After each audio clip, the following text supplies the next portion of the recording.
Alo, alo. Chào anh chị em, cô bác, bà con, cô bác. Massage My Dad. Này là mình quay video vậy á, mình nói chuyện bình thường, không có dính nhạc, dính ấy thì không có dính bản quyền, đang YouTube á. Rồi, đây My Dad nè.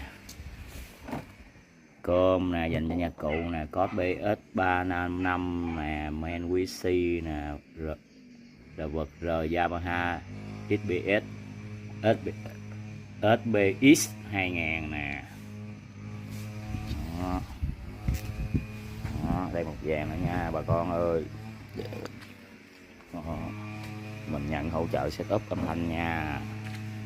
Bà con cô bé ai có yêu cầu setup âm thanh thì hãy cứ alo cho mình nha, alo alo nha.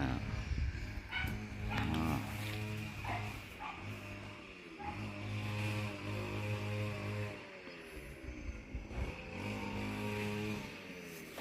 Chào bà con nha.